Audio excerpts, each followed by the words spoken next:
नमस्कार। आज हम बात करेंगे उस शख्स की जिसकी एक आवाज पर पूरा पश्चिम एशिया हिल जाता है। एक ऐसा नेता जिसकी मौजूदगी ने दशकों से अंतर्राष्ट्रीय राजनीति को प्रभावित किया है। वे हैं ईरान के सर्वोच्च नेता अयातुल्ला अली खामेनेई। 1939 से सत्ता में रहते हुए खामेनेई ने न सिर्फ ईरान की राजनीति को आकार दिया बल्कि पूरे क्षेत्र की दिशा भी तय की है। वे सिर्फ धार्मिक नेता नहीं बल्कि एक चतुर रणनीतिकार हैं जिन्होंने अमेरिका और इजराइल जैसे ताकतवर देशों को अपनी शर्तों पर उलझाए रखा है। उनकी रणनीतियां अक्सर पश्चिमी देशों के लिए चुनौती बन जाती हैं। खामेनेई का व्यक्तित्व विरोधाभासों से भरा है। एक तरफ वे पश्चिमी संस्कृति का विरोध करते हैं, दूसरी तरफ ट्विटर और इंस्टाग्राम जैसे प्लेटफॉर्म का इस्तेमाल कर दुनिया तक अपनी बात पहुंचाते हैं। वे तकनीक के युग में भी अपनी विचारधारा को मजबूती से रखते हैं। वे ईरान के युवाओं को विज्ञान, तकनीक और शिक्षा में आगे बढ़ने के लिए प्रेरित करते हैं, लेकिन साथ ही देश की इस्लामी पहचान और परंपराओं को भी बनाए रखते हैं। उनके नेतृत्व में ईरान ने कई वैज्ञानिक उपलब्धियां हासिल की हैं। आज जब ईरान एक नाजुक मोड़ पर है और हालिया हमलों के बाद पूरी दुनिया की नजरें खामेनेई पर टिकी हैं, उनके हर फैसले का असर न सिर्फ ईरान बल्कि पूरे मध्य पूर्व और वैश्विक राजनीति पर पड़ता है। सवाल यह है, क्या वे ईरान को युद्ध की ओर ले जाएंगे या कूटनीति और बातचीत का रास्ता चुनेंगे?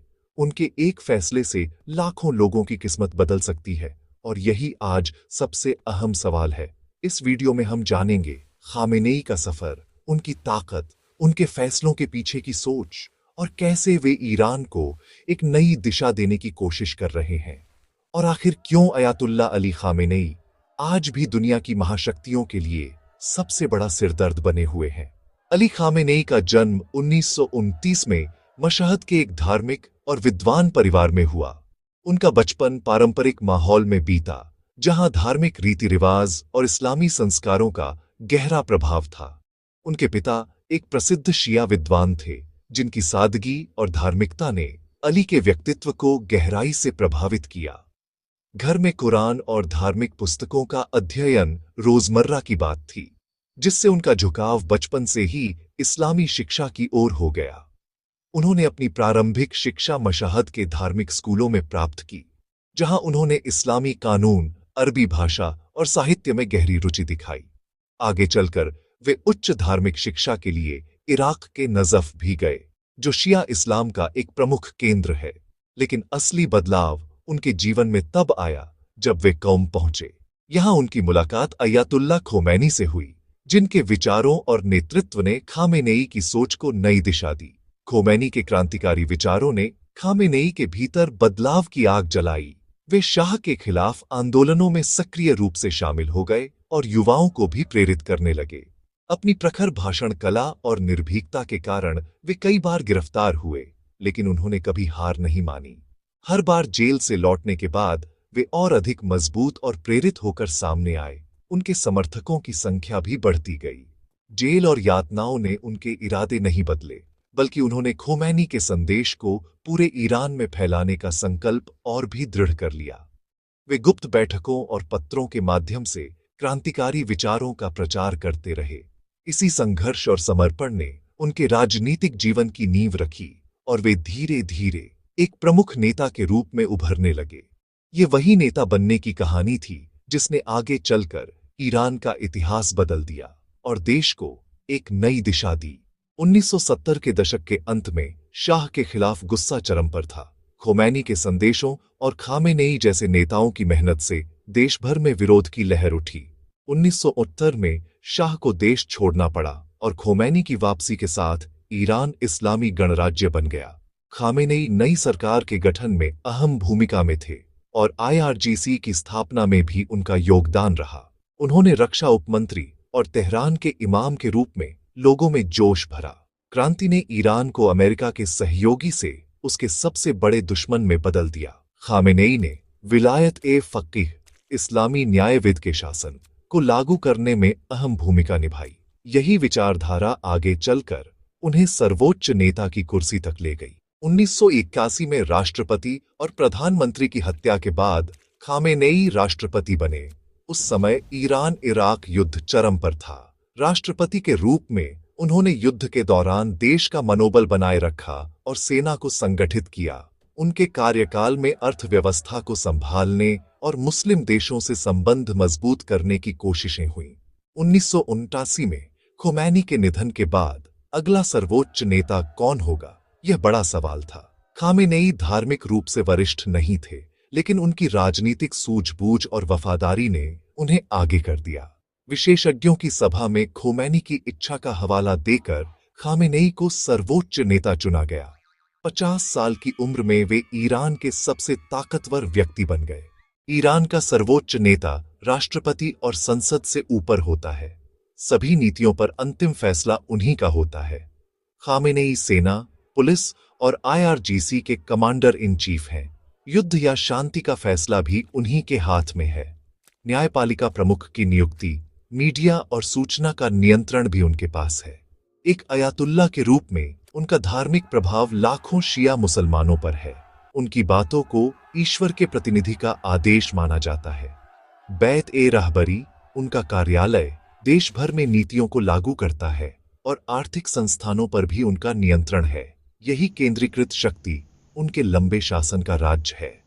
खामेनेई ने सत्ता संभालते ही ईरान को सैन्य रूप से आत्मनिर्भर बनाने का सपना देखा। मिसाइल तकनीक में ईरान ने जबरदस्त प्रगति की। शहाब, सज्जील, खुर्रम शहर जैसी मिसाइलें अब इजराइल और अमेरिकी ठिकानों तक पहुंच सकती हैं।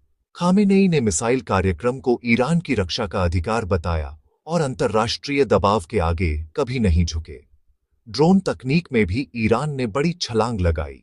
इनका इस्तेमाल न सिर्फ अपनी सुरक्षा बल्कि क्षेत्रीय सहयोगियों को समर्थन देने में भी होता है। यूक्रेन युद्ध में ईरानी ड्रोनों के इस्तेमाल ने दुनिया को चौंका दिया। साइबर युद्ध में भी ईरान ने बड़ी ताकत हासिल की। दुश्मन देशों के बुनियादी ढांचे पर हमला करने की क्षमता विकसित की। खामेनेई का यह आत्मनिर्भर सैन्य विजन ईरान को एक नई शक्ति बना चुका है। खामेनेई के शासन की सबसे बड़ी कहानी अमेरिका और इजराइल के साथ टकराव की है। उनके लिए यह सिर्फ राजनीतिक नहीं बल्कि वैचारिक लड़ाई है। अमेरिका महान शैतान, इजराइल कैंसर की गांठ। ईरान का परमाणु कार्यक्रम हमेशा विवादों में रहा। ईरान कहता है कि यह शांतिपूर्ण है, लेकिन पश्चिम को डर है कि वह बम बना सकता है। 2015 में जेसीपीओए परमाणु समझौता हुआ, लेकिन 2018 में अमेरिका ने इसे तोड़ दिया और प्रतिबंध बढ़ा दिए। इसके बाद तनाव बढ़ा। जनरल सुलेमानी की हत्या, ईरान की मिसाइल जवाबी कार्रवाई और क्षेत्र युद्ध के कगार पर पहुंच गया। 2025 में इजराइल और अमेरिका ने ईरान के परमाणु ठिकानों पर हमला किया, जिससे हालात और बिगड़ गए। आज खामेनेई किसी भी दबाव के आगे झुकने को तैयार नहीं है। यह टकराव पूरे क्षेत्र के लिए सबसे बड़ा खतरा है। 44 साल की उम्र में सबसे बड़ा सवाल है, खामेनेई के बाद कौन? उन्होंने कभी सार्वजनिक रूप से उत्तराधिकारी का नाम नहीं लिया, जिससे अनिश्चितता और अटकलें बढ़ गई हैं। सैद्धांतिक रूप से विशेषज्ञों की सभा नया सर्वोच्च नेता चुनेगी, लेकिन असल में खामेनेई के वफादारों का दबदबा है। इब्राहिम रईसी का नाम चर्चा में था, लेकिन उनकी मृत्यु के बाद दौड़ और जटिल हो गई। अब सबसे मजबूत दावेदार मोज्तबा खामेनेई खुद उनके बेटे माने जा रहे हैं, जिनकी सुरक्षा तंत्र में गहरी पकड़ है। लेकिन बेटे को सर्वोच्च नेता बनाना इस्लामी क्रांति के सिद्धांतों के खिलाफ है। इससे देश में असंतोष और संघर्ष बढ़ सकता है। उत्तराधिकार का संकट ईरान और पूरे क्षेत्र की स्थिरता के लिए निर्णायक साबित हो सकता है। खामेनेई ने ईरान को एक क्षेत्रीय महाशक्ति में बदल दिया, अमेरिका और उसके सहयोगियों के सामने एक मजबूत चुनौती के रूप में। उनके शासन में ईरान ने न सिर्फ सैन्य ताकत दिखाई, बल्कि कूटनीतिक और वैचारिक स्तर पर भी अपनी पहचान बनाई। पश्चिमी देशों के साथ टकराव और परमाणु कार्यक्रम को लेकर विवादों ने ईरान को वैश्विक राजनीति के केंद्र में ला दिया। उनके समर्थकों के लिए वे नायक हैं, जिन्होंने ईरान की इस्लामी पहचान और संप्रभुता की रक्षा की। खामेनेई के नेतृत्व में कई ईरानी खुद को बाहरी हस्तक्षेप से सुरक्षित मानते हैं और उन्हें देश की एकता का प्रतीक मानते हैं। उनके भाषणों और फैसलों ने लाखों लोगों को प्रभावित किया है।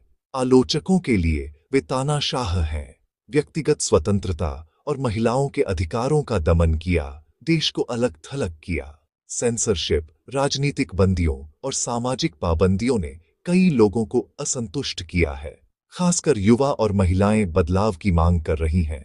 विरोध प्रदर्शन और आर्थिक मुश्किलें दिखाती हैं कि समाज का बड़ा वर्ग बदलाव चाहता है। बढ़ती महंगाई, बेरोजगारी और अंतर्राष्ट्रीय प्रतिबंधों ने आम लोगों की जिंदगी को प्रभावित किया है। इन चुनौतियों ने सरकार की नीतियों पर सवाल खड़े किए हैं। फिर भी खामेनेई का नेतृत्व क्षेत्रीय राजनीति को परिभाषित करता है। हिजबुल्लाह से लेकर हूती विद्रोहियों तक उनका प्रभाव फैला है। ईरान की रणनीति ने मध्य पूर्व में शक्ति संतुलन को बदल दिया है और कई देशों की नीतियों को प्रभावित किया है। अब सबसे बड़ा सवाल है, क्या ईरान उनकी कट्टरपंथी विरासत को आगे बढ़ाएगा या बदलाव की राह चुनेगा? युवा पीढ़ी और सुधारवादी ताकतें नए रास्ते की तलाश में हैं, जबकि पारंपरिक ताकतें विरासत को बचाए रखना चाहती हैं। एक बात तय है, खामेनेई का नाम इतिहास में उस नेता के रूप में दर्ज रहेगा जिसने आधी सदी तक दुनिया की महाशक्तियों को चुनौती दी। आने वाले वर्षों में उनकी विरासत और ईरान की दिशा पूरी दुनिया की नजरों में रहेगी।